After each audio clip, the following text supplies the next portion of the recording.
주님이 보여주신 자세로 행동하자. 잘 보이시죠? 제가 간간에 이제 제 간증을 섞어가면서 제가 말씀을 전하겠습니다.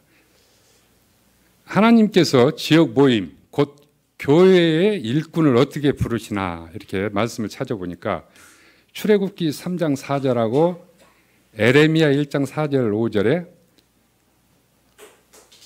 첫 번째 출애굽기에서는 하나님께서는 떨기나무 가식 가운데서 모세를 직접 부르셨습니다. 에레미야에서도 에레미야를 부르실 때도 하나님은 직접 부르셨습니다. 예수님께서는 직접 사람들을 부르십니다.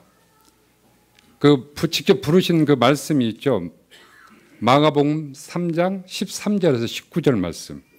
또 누가복음에 동일한 말씀이 있습니다. 6장 12절에서 16절에서 누구를 불렀죠? 12제자를 부르십니다. 직접 부르셨습니다. 12제자 이름은 잘 아시는 베드로, 그 형제 안드레, 베드로 하는 그 시몬, 그 형제 안드레, 세베대의 아들 야고보와 그 형제 요한, 빌립, 바돌로메, 또 도마와 세리마테, 그 12제자를 그렇게 직접 부르셨습니다. 성령님께서 우리 가운데 일꾼, 곧 장로들을 세우십니다. 디모데전서에 그 3장의 말씀이 나와 있죠. 미쁘다 이 말이여 사람이 감독의 직분을 얻으려 하면 선한 일을 사모한다 함이로다. 성령께서 부르시면 자신의 마음속에 선한 일에 대한 사모함이 생깁니다. 선한 일은 하나님의 일입니다. 하나님의 백성들을 구속하신 하나님의 자녀들을 돌보고 싶다는 그와 같은 열망을 느끼게 되죠. 저는 제 간증을 잠깐 하겠습니다.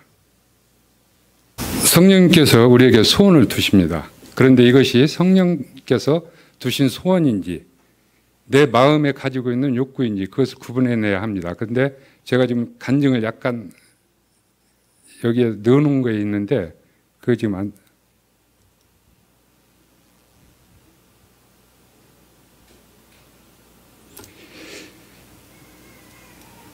저는 2004년 11월에 구원 간증을 하고 2005년 8월 1일에 침례를 받았습니다.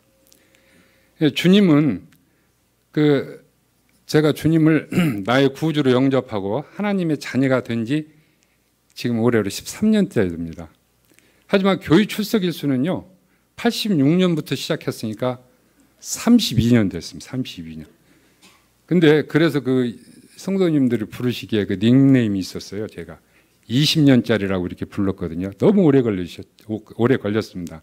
그래서 작년 12월 중순쯤 주님은 저를 그 몇 분의 성도님 앞으로 부르시고, 잘 아시죠? 그 같이 동참했던 성도님. 그 자리에서 교회에 일꾼으로 일하겠다라고 말하라고 하셨어요. 그 자리를 이렇게 자리는 주님 마련해 주시고, 물론 그때가 오기 전 작년 1월부터 교회는 새로운 장로를 세우는 일에 기도하고 또 성도들로부터 추천을 받아서 무기명 투표를 해서 추천을 받아서 계속 그 장로님들과 전임 장로님들과 교제를 했습니다. 저는 장로 자격이 아니라고 그때 그 자리에서 사양을 몇 번을 했습니다. 그래서 그걸 길게 끌고 가가지고 마지막에 이제 그 12월 유효기간이 다 돼갈 때 그때 주님은 저를 세우시더라고요. 그걸로 부르시고 작년 연말에 2018년 새 말씀을 주셨습니다. 근데 무슨 말씀을 주셨냐면은 여호와는 나의 빛이요 나의 구원이시니 내가 누구를 두려워하리요. 여호와는 내 생명의 능력이시니 내가 누구를 무서워하리요. 이 말씀을 주셨어요. 작년 연말에 왜 새해 그 말씀을 이렇게 뽑는데 내가 뽑은 말씀이 이 말씀이 저한테 주시는 거예요. 이때 그 말씀이 생각이 나는 거예요. 그래서 제가 K 장로 수락을 했습니다. 말씀을 주셔서. 그래서 에베소서 3장 8절에서 11절에 보면은 모든 성도 중에 지극히 작은, 자보다 더 작은 나에게 이 은혜를 주신 것은 왜 주셨냐? 측량할 수 없는 그리스도의 풍성을 이방인에게 전하게 하시고 영원부터 만물을 창조하신 하나님 속에 감추었던 비밀의 경륜이 어떤 것을 드러나게 하려 하심이라라고 이렇게 에베소서 3장 말씀에 적혀 있습니다. 이는 이제 교회로 말미암아 하늘에서 정사와 권세들에게 하나님의 각종 지혜를 알게 하시니 곧 영원부터 우리 주 그리스도 안에서 애정하신 뜻대로 하신 것이라. 디모데전서 3장에서는 이렇게 말씀을 하십니다. 성령께서는 우리에게 소원을 두십니다. 그런데 이것이 성령께서 두신 소원인지 내 마음에 가지고 있는 욕구인지 그것을 구분해내야 합니다. 성령님의 소원을 어떻게 구분할까요? 가장 중요한 것은 시간을 두고 보면 이렇게 압니다. 내가 원하는 것, 곧 욕구, 내가 원하는 그 욕구는 사라져 갑니다. 근데 처음에는 강한 욕구였지만 약해지죠. 성령께서 두신 것은 변하지 않습니다. 부인하고 싶어도 그 소원이 자기를 계속 붙드는 것입니다. 그게 차이가 있는 것이죠. 갈라디아서 1장 16절에서는 이렇게 말씀하십니다. 내가 곧 혈육과 의논하지 아니하고 라고 이렇게 말씀을 하시죠. 사도 바울은 갈라디아에서 이렇게 말했습니다. 아까 말씀대로 내가 곧 혈육과 의논하지 아니하고 라고 사람들에게 자꾸 이야기하지 않습니다. 주님으로부터 온 것이기 때문에 조심스러운 것입니다. 함부로 말할 수 있는 것이 아닙니다. 그는 경외심을 가지고 과연 그러한가? 정말인가? 반드시 그렇게 되겠는가? 하는 경외심이 있는 태도를 보입니다.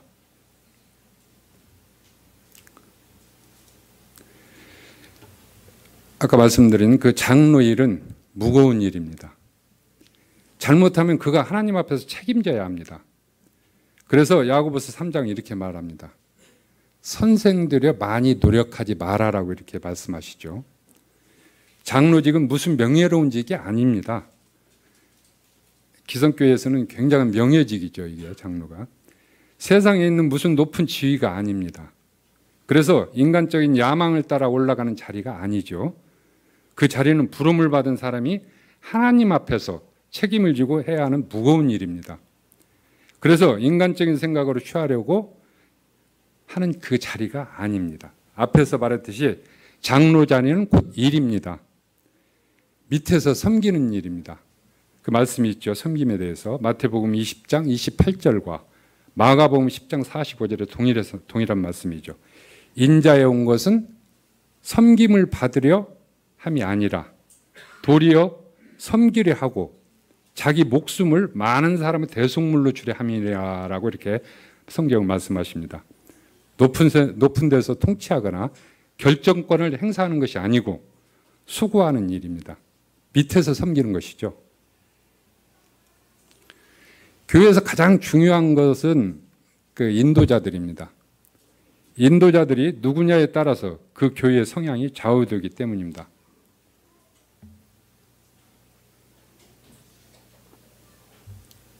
전에 제가 듣기에는 우리 모임에도 보수파적 교회와 진보파적 교회 이렇게 나눠진다라는 제가 이렇게 소식을 들었거든요.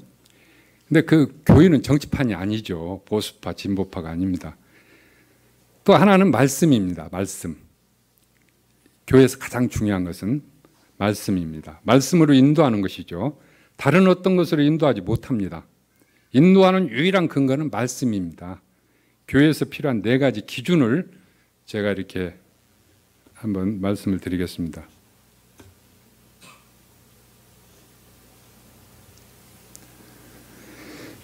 첫째로 교회 안에 진리가 선포되고 있는가?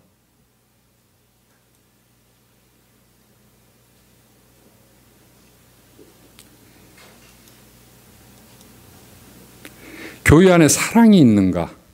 두 번째. 세 번째는 주님의 주되심을 드러내는 복수 인도자들이 성령의 인도하심으로 따라가고 있는가? 모든 성도들이 은사를 따라 사용하고 있는 교회인가?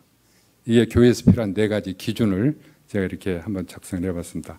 이와 같은 교회에 필요한 가장 중요한 것들을 모두 갖춘 교회는 초대교회인 안디교회가 아닌가 생각이 듭니다.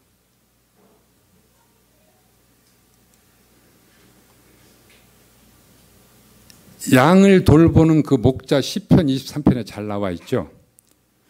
여호와는 나의 목자시니 내가 부족함이 없으리로다. 그가 나를 푸른 초장 위에 누이시고 쉴 만한 물가로 인도하시는도다. 내 영혼을 소생시키시고 자기 이름을 위하여 의의 길로 인도하시는도다. 내가 사망의 음침한 골짜기를 다닐지라도 해를 두려워하지 않을 것은 주께서 나와 함께 하심이라. 주의 지팡이와 막대기가 나를 안위하시나이다. 시편 23편. 이 양을 돌보는 목자의 아주 합당한 말씀이잖아요. 목자는 양을 돌보는 사람입니다. 그죠? 성도들의 마음에 병이 들었을 때, 또 연약해졌을 때 그들을 위로하고 격려하고 주님 교회 가운데서 힘있게 주님을 섬기도록 격려하는 자가 목자잖아요. 이른 양에 대해서 누가복음 15장 3절에서 7절에 잘 나와 있죠.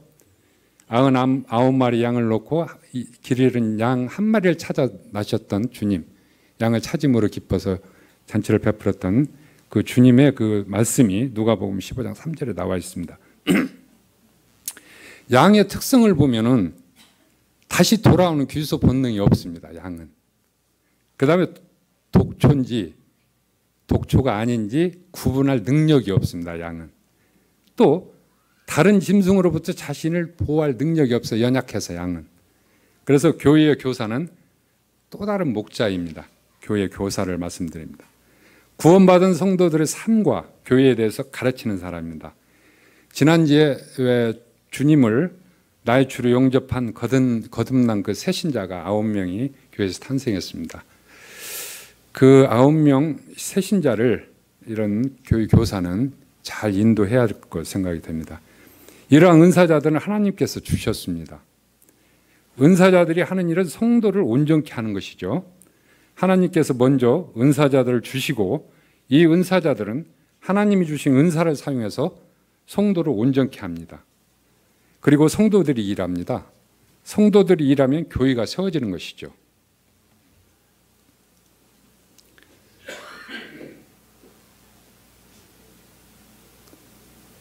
교회의 일은 성도들이 하는 것입니다.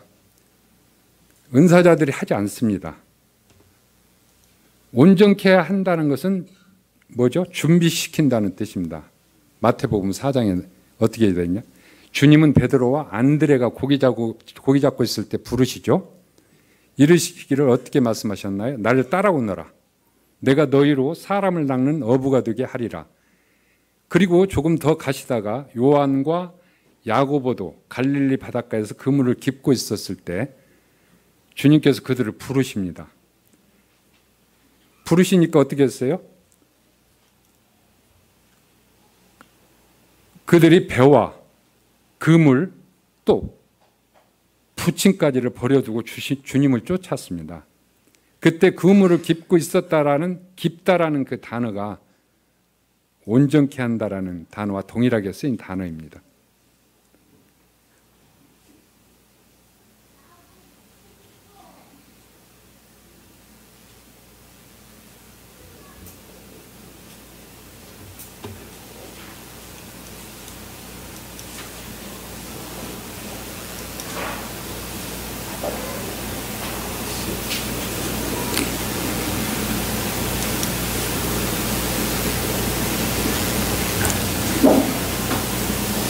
그물을 던져서 그 고기를 잡아야 하는데 만일 그물에 구멍이 이렇게 나 있다면 물고기가 그 구멍으로 빠져나갑니다. 그래서 그 그물로서 그물의 일을 하지 못했기 때문에 그물을 깁는다는 것입니다. 주님께서는 우리들에게 은사를 주셨습니다. 모든 구원받은 성도들을 거듭나게 하시고 거듭난 성도들에게 은사를 주십니다. 성도들은 자기가 구원받을 때 은사를 사용해서 섬겨야 하죠. 그렇게 될 때 교회가 세워지는 것입니다. 그래서 성도들이 자기가 받은 은사가 무엇인지 알고 그 은사가 어떻게 쓰여지는지 알고 그 은사를 비로소 사용할 수 있도록 되기까지 은사자들이 해야 할 일입니다. 제가 그 은사에 대해서 잘 몰랐습니다. 그래서 저는 저에게 하나님께서 주시는 은사가 뭔가 한동안 그 은사에 대해서 없다라고 이렇게 제가 부인한 적이 있었거든요. 근데 주위에서 저를 보는 형님들이 형님의 은사는 섬김입니다. 이렇게 말씀을 하시더라고. 그래서 그러면 섬겨야 되겠네. 그래서 아까 말씀대로 주님은 섬기러 오셨잖아요. 위에서 섬김을 받기 위해서 아니라 주님을 닮는 자세가 곧 섬김이구나. 그래서 섬겨야 되겠다라는 걸 제가 말씀을 통해서 알게 됐습니다. 그래서 하나님께서 계획하신 그 영광스러운 교회가 되는 목표 3가지를 이렇게 한번 교제를 해보기를 원합니다. 첫째, 하나되기. 하나되기는 그 에베소서 4장 3절에서 6절, 빌립보서 2장 1절에서 4절에 잘 나와 있습니다. 세상에 있는 그 조직은 하나되기가 어렵습니다. 그죠? 특별히 견해가 따를 때 그것을 조정하기가 어렵습니다. 서로 차이가 나는 견해를 가지고 있을 때 그것을 통합하기 어렵습니다. 물론 투표에 의해서 결정하거나 강제로 따르게 하는 방법이나 그 결정에 동의하도록 이익을 제공하는 방법은 있습니다.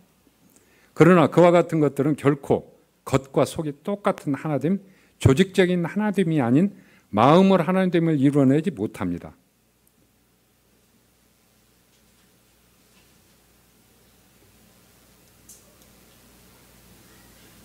그러나 교회는 그것을 이루어냅니다. 어떻게 해요? 서로 은사가 다르고 서로 다양한 지체임에도 불구하고 그들은 몸이기 때문에 몸이 다양한 지체로 이루어져 있지만 지체끼리는 싸우지 않습니다. 이런 얘기가 있죠. 입이 혼자 맛있는 것을 다 먹으니까 손이 나 이제 음식을 입에 가져다 주지 않을 거야 라고 이런 말이 있죠. 그렇다고 하지 않습니다. 몸은 서로 싸우지 않습니다. 먹을 것은 입 혼자 먹어도 손은 음식을 입에 갖다만 주어도 그것을 분열하지 않습니다. 왜냐하면 우리가 한 몸이기 때문이죠. 서로를 위하기 때문입니다. 상대방이 유익을 얻는 것이 내 기쁨이기 때문입니다. 이렇게 교회 가운데 하나됨이 이루어져야 합니다. 이것이 교회의 목표입니다. 두 번째는 온전한 성숙한 교회가 되기. 이것도 에베소서 4장 14절에서 이는 우리가 이제부터 어린 나이가 되지 아니하여 사람의 괴술과 간사한 유혹에 빠져 모든 교훈의 풍조에 밀려 요동치 않게 하려 함이라 라고 말씀하십니다. 그렇죠. 어린아이들은 요동합니다. 한동안 2002년도인가에 월드컵이 열릴 때는 축구선수가 꿈이었고 얼마 전 작년 동계올림픽이 열릴 때는 스케이트 선수가 꿈이고 한때는 그 IMF 때 박세리가 골프에 우승하니까 골프 선수가 꿈이었다고 이런 그 꿈이 굉장히 많았었잖아요. 우리가 어렸을 때도 너 꿈이 뭐냐면 대통령, 장군 뭐 이렇게 꿈을 다 얘기했지 않습니까? 요즘 달라요. 그런 꿈이 아니더라고. 의사가 될까, 변호사가 될까, 대통령이 될까 요동하는 것이죠. 그래서 성숙한 사람은 압니다. 뭐에 대해서? 내 은사가 무엇이고 내가 무엇을 할 수 있고 무엇을 하고 싶은지 압니다. 그래서 흔들리지 않습니다.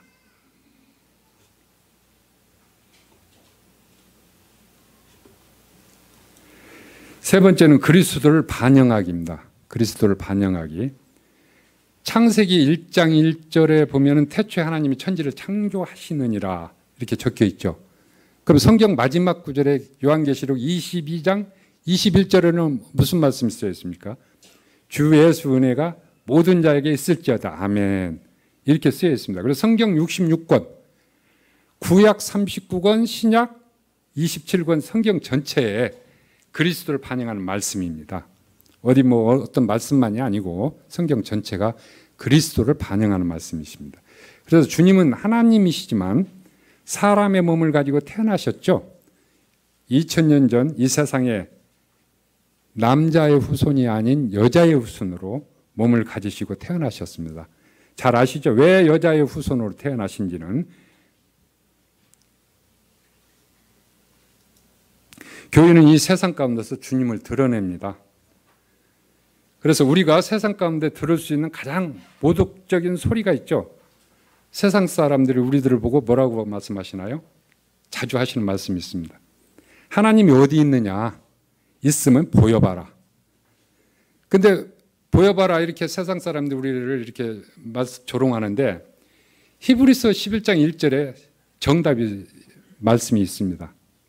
믿음은 바라는 것들의 실상이요 보지 못하는 것들의 증거라고 이렇게. 아니, 보이는 걸 믿으라는 건 그 믿는 게 아니잖아요. 잘 아시죠? 보이는 건 믿는 게 아닙니다. 그래서 하나님은, 예수님은 지금도 살아계셔서 역사하십니다. 그러나 사람 눈에는 보이지 않습니다. 그 보이지 않는 예수님, 하늘에 올라가신 부활하신 예수님을 보이게 드러내는 것이 곧 교회입니다. 교회. 그래서 교회는 하나님을 드러냅니다. 세상 사람들은 교회를 보고 주님을, 하나님을 보게 되는 것입니다. 주님을 보고 하나님을 보게 되는 것이죠. 그래서 하나 되기, 성숙한 교회 되기, 그리스도를 반영하기, 이 세 가지를 이루기 위한 네 가지 방법에 대해서 이렇게 교제를 나누고자 원합니다. 에베소서 4장 14절에 16절 말씀이 모든 교회의 교훈의 풍조에 밀려 요동치 않게 하려 하시기 위하여 라고 말씀이 적혀 있습니다. 성경은 다음과 같은 그 네 가지 기준을 제시하죠. 교훈이 선포되고 있어야 합니다. 사도행전 4장 12절에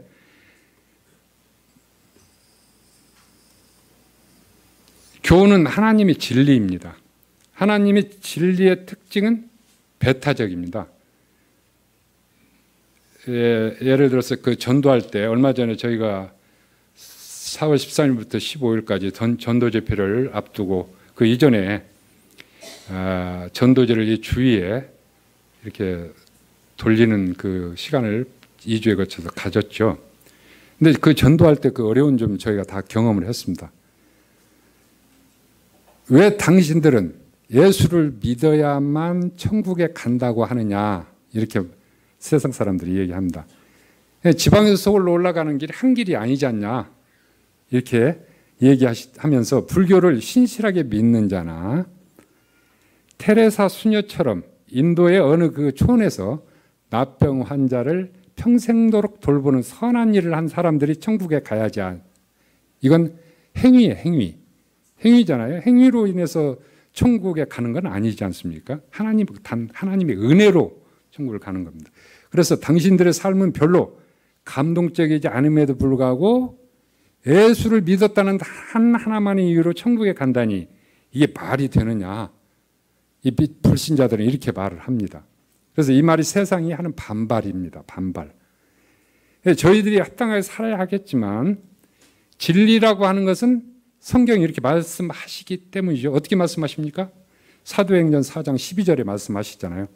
다른 이로서는 구원을 얻을 수 없나니 천하 인간의 구원을 얻을 만한 다른 이름을 우리에게 주신 일이 없음이니라, 이렇게 말씀하십니다. 성경에서는. 이 말씀을 믿어야죠. 사람의 생각과 다를지라도, 사람들이 그 진리의 거부감을 가질지라도 배타적인 진리를 설명하고 확신하고 그 위에 가고 있어야 합니다. 진리를 선포해야죠. 가은이 형제, 3 곱하기 3은 답이 뭐예요? 9예요? 예. 8.99999도 아니죠. 그게 답이 아니지 않습니까? 그래서 항상 모임 강단에서는 진리 되신 하나님의 말씀이 선포되고 가르쳐지고 그것을 배우고 있어야 합니다. 그 사람의 괴수는 하나님은 그렇게 말씀하셨어도 사람 생각에 이것이 더 효과적으로 보일 때가 있습니다. 간사한 유혹은 사람 생각이 진리를 배척하고 그리고 사단이 진리를 왜곡합니다.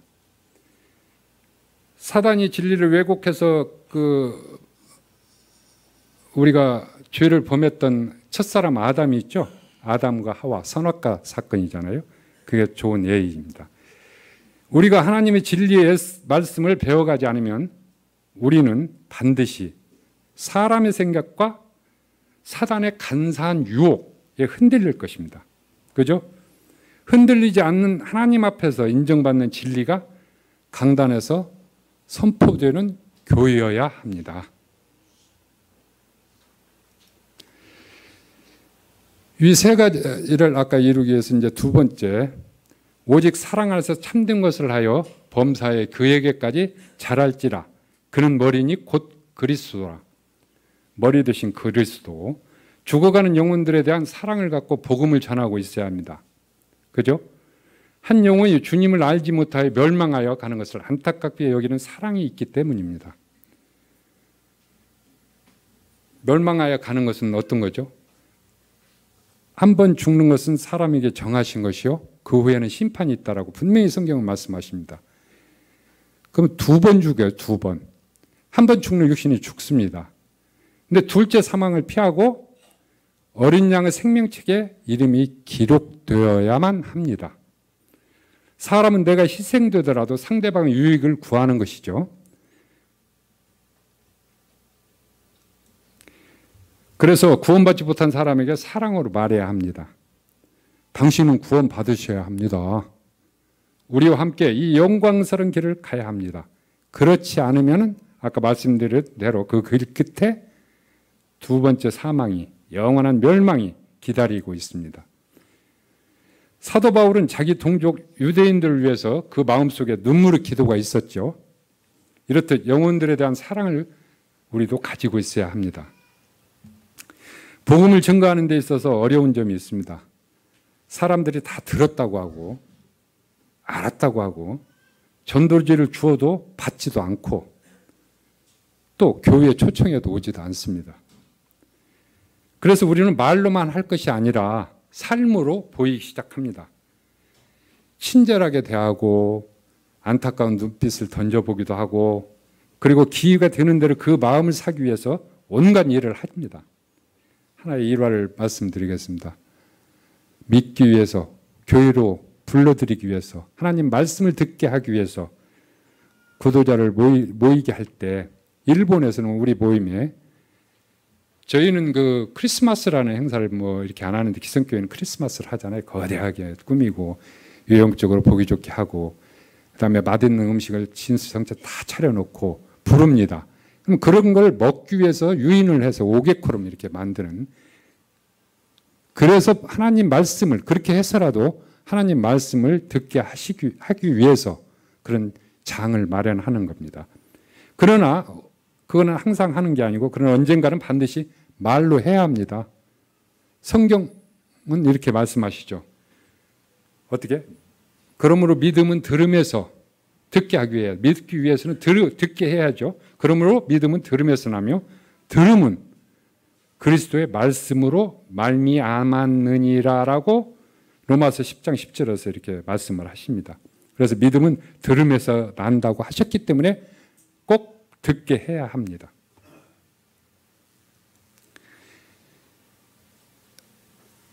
이제 세 번째, 주님이 교회의 머리가 되어야 합니다. 이 그를 만물 위에 교회의 머리로 주셨느니라, 이 말씀이 에베소서 1장 22절에 나와 있죠. 그리스도께서 교회의 머리됨과 같음이니, 이 말씀도 또 에베소 5장 23절에 쓰여 있습니다. 그는 몸인 교회라, 머리라. 교회의 머리라. 그는 몸인 교회의 머리라. 골로새서의 1장 18절에 말씀하십니다. 주님이 교회의 머리가 되어야 합니다. 사람이 그 교회의 주인이 아닙니다. 목사가 주인이 아닙니다. 사람이 그 교회의 주인이 아니라는 걸 강조하는 겁니다. 교회는 하나님의 사람들이 맡아서 하고 있는 일이 있지만 그럼에도 불구하고 사람의 교회가 아닙니다. 사람이 주인이 되면 안 됩니다. 사람의 생각과 의견이 교회를 지배할 수 없습니다. 하나님께서는 자기의 뜻을 복수의 장로들을 통해서 알리시기를 기뻐하십니다. 서로 은사가 다르고 견해가 다른 장로들이, 주님의 뜻을 분별하는 경험을 가진 형제들이 서로 모여서 서로 견해가 다를지라도 기다리고 그 성령이 하나 되게 하셨을 때 주님의 뜻을 분별하고 순종하는 예수님이 머리 된 주님이 통치하시는 교회가 되어야 합니다. 네 번째, 모든 지체가 은사를 사용하고 있어야 합니다. 고린도전서 12장 4절에서 31절에 은사에 대해서 잘 나와 있습니다. 말씀이. 하나님은 우리에게 은사를 주셔서 이 은사를 통해서 교회를 세우도록 하신 것입니다. 우리를 교회로 만드셨을 뿐 아니라 우리에게 은사를 주셔서 교회를 세우게 하십니다. 아까 말씀 초반절에 은사에 대해서 잠깐 말씀을 드렸습니다. 하나님은 교회를 우리에게 은사를 주셔서 우리가 섬김으로써 교회가 세워지기를 계획하셨습니다. 그런데 성도들이 자기가 주님 믿을 때 받은 영적인 은사를 사용해서 하나님의 교회를 세우는 데 쓰지 않는다면 건강한 교회가 아닙니다.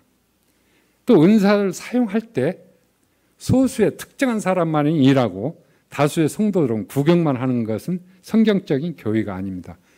제가 구원받고 얼마 안 돼서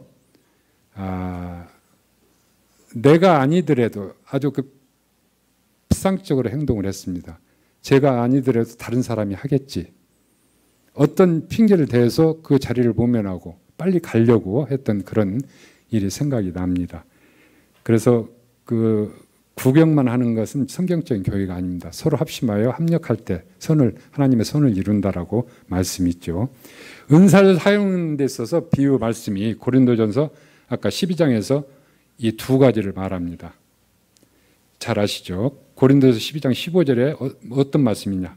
만일 발이 말하기를 나는 손이 아니니 몸에 붙지 아니하였다라고 말하면 안 됩니다. 아까 한 몸 지체에 대해서 전에 또 말씀을 드린 적이 있습니다. 또 눈이 손더러 말하되 너는 내게 쓸데없다 말하면 안 되지요. 그래서 은사를 사용하는 데 있어서 제일 장애가 되는 것은 자기가 가진 은사를 아주 작게 여기는 것이에요. 나는 발이다. 그게 무슨 유익이 있겠는가? 이렇게 말하는 거. 자기가 자기를 무시하는 것이죠. 이 말은. 그런데 혹은 내가 다른 사람의 은사를 무시하는 경우가 있습니다. 가끔 그런 게 있죠. 저 사람 은사 저런 은사 이렇게 무시하는 적이 있습니다. 그래서 성경은 고린도 12장에서 경고하고 있습니다. 12장 은사에 대해서 경고하는 말씀이 나중에 전 시간이 없어서 찾아보지 않겠습니다. 마태복음 25장 달란트 비유가 있습니다. 예를 들겠습니다. 세상적인 관점에서 있는 한 달란트 받은 사람이 있죠. 그 사람 어떻게 해서 한 달란트 받고 안 써가지고 땅속에 묻어서 주인으로부터 책망을 받았습니다. 이 비유를 통하여 작은 은사라도 주님이 주신 것을 모든 성도들을 위해서 쓰고 있을 때 그때 몸이 세워집니다.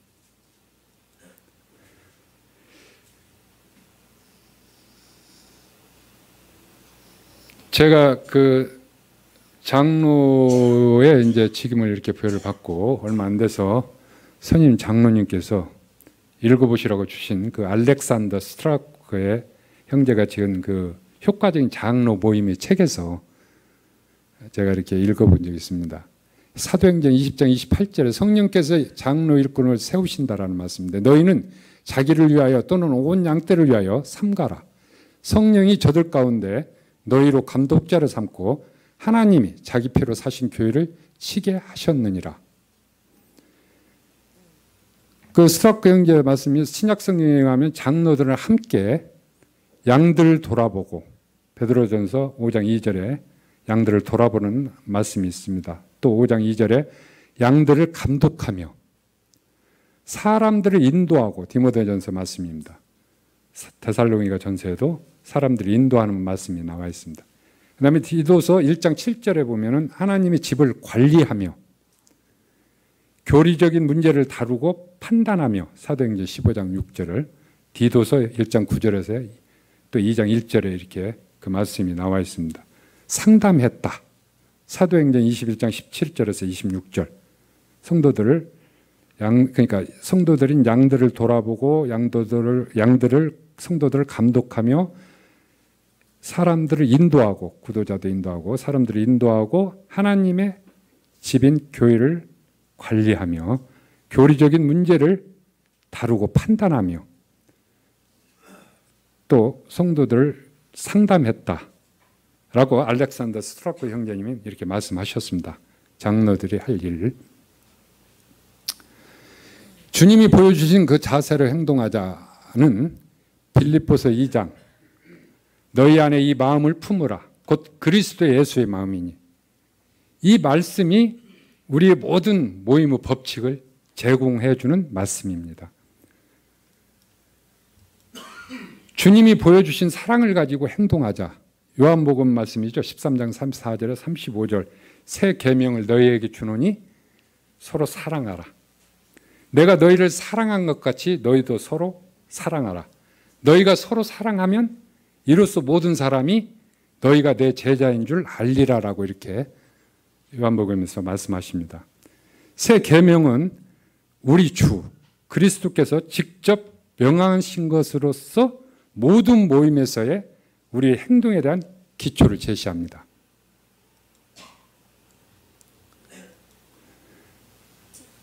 너희 모든 일을 사랑으로 행하라. 고린도전서 16장 14절 말씀이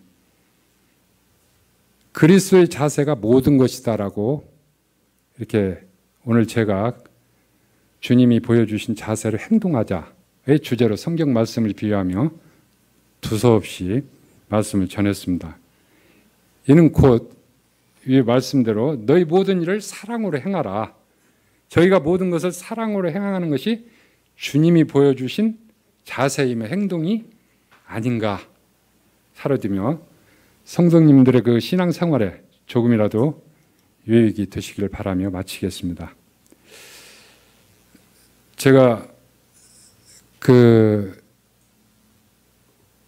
이 핀 프로젝트 컴퓨터에 이렇게 해서 입력을 해놓고 어젯밤에 동욱이를 불러서 마지막으로 검토를 했습니다. 잘 된 걸로 알고 크로스를 시켜서 가방에 싸서 컴퓨터 가방에 싸서 아침에 이거 들고 나와서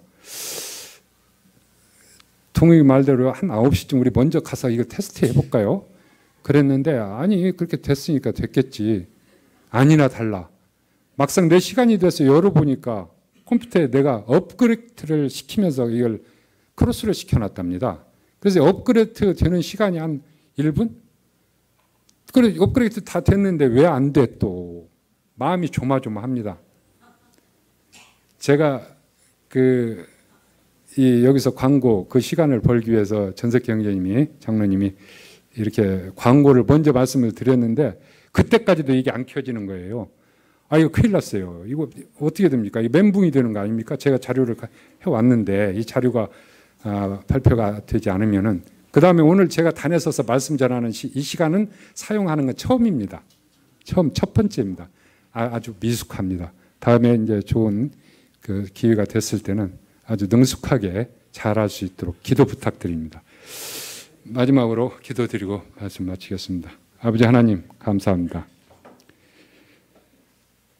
맨 나중에 만삭되지 못하여 난자 같은 저를 아버지님 부르시고 구원시키시고 하나님의 자녀 되시게 하시며 하나님의 하늘 백성이 되게 하신 그 크신 은혜에 감사드립니다. 또 이 시간을 허락하셔서 교회의 일꾼으로서 하나님의 말씀을 대언할 수 있는 자리에 세워주심에 감사드립니다. 이 말씀으로 성도들에게 전함으로 인해서 서로에 대하여 그리스도의 사랑과 성도 사랑으로 대할 수 있도록 주님이 제자들의 발을 씻기는 겸손한 자세로 더욱더 성도들을 헌신과 봉사로 섬길 수 있도록 주님께서 지켜 보호하여 주시옵소서. 이 모든 은혜와 감사를 존귀하신 우리 주 예수 그리스도의 이름으로 간구드리며 기도 올리옵나이다. 아멘.